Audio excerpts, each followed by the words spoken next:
Hello there, Rabbi. Good morning, Joe. And if we both seem a little weary, it's because it's 2 days before Election Day. And if you voted already, I haven't. I don't know about the rabbi. How about you? That's a very personal question, Joe. There you go. And we're dealing with all the different issues and all the different people we talk to. I'm surrounded by neighbors who are all pro this candidate and other neighbors who are pro that candidate.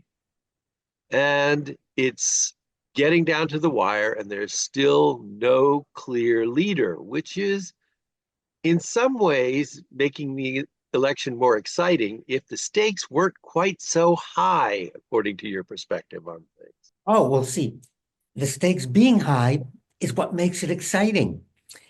Everybody in the World Series loves a Grand Slam home run walk-off. Everybody loves a successful Hail Mary pass with zero on the clock. What could be more exciting? And the only thing that would have made the World Series more exciting was I was hoping for a seventh game. I wanted to see it come down to the Dodgers winning the last game. They won a game or two too soon for me. And with apologies to all the Yankees fans out there, including myself, and this just might have ended the broadcast, but I was a big Yankees fan growing up. Anyway, but the stakes are a little bit higher than your home team pennant this time, aren't they? I mean, everybody's talking about the dire consequences of what's going to happen if the wrong candidate wins. That's what makes this so exciting. Each side is going beyond the extreme and telling us unbelievable things, believable things, and therein lies both the problem and what's generating the excitement. It's hard to tease out. It's hard to sort out how much is misinformation, in other words, lying, how much is truthful, how much will really happen, how many people have a vested interest in this candidate and will benefit financially, personally, career-wise.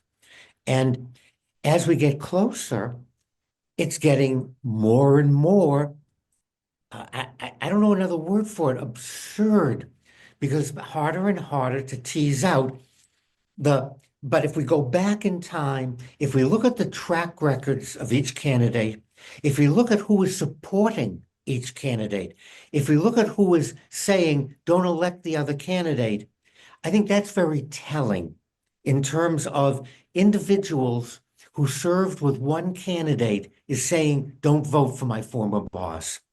I think that's very telling. And I think the list of individuals who worked for one candidate and said, she was my boss, you have to vote for her. I think that's a better indicator than what each person is saying about the other one.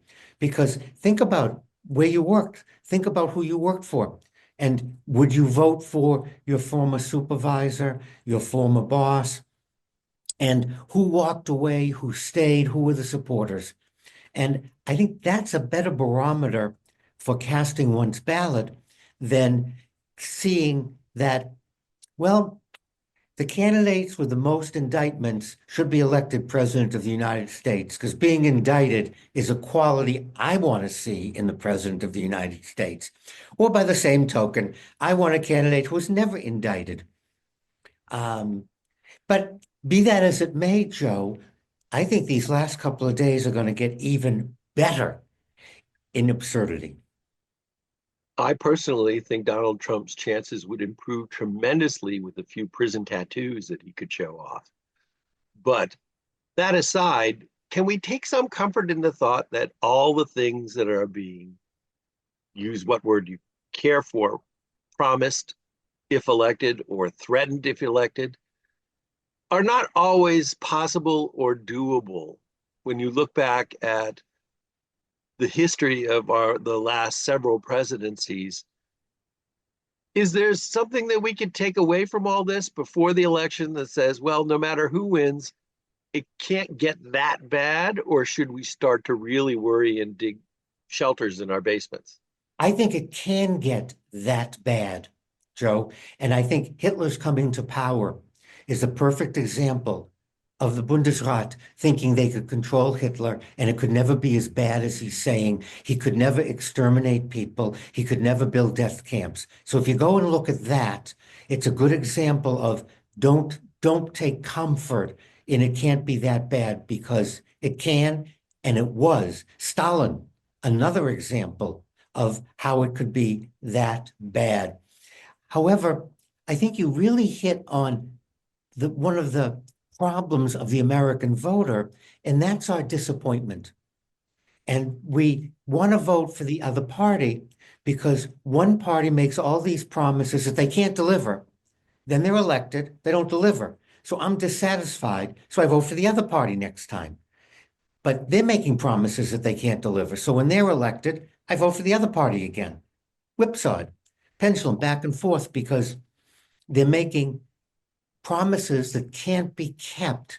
But within this election, there are many scary promises that can be kept. So I want our viewers and listeners to be really careful. Don't delude yourself. And if you need to know why, study history. Well, I don't have to study history to know that you're usually right about these things, Rabbi. And it's something for everybody to think about when they go into that little box with their pencil or pen and check off who they want to vote, run the country for the next 4 years.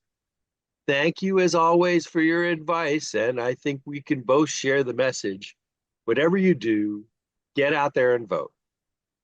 And I want everyone to know that I'm thinking of running for some political office, and you'll know when I'm running because I will have been indicted, because evidently, the more you get indicted, the more people vote for you.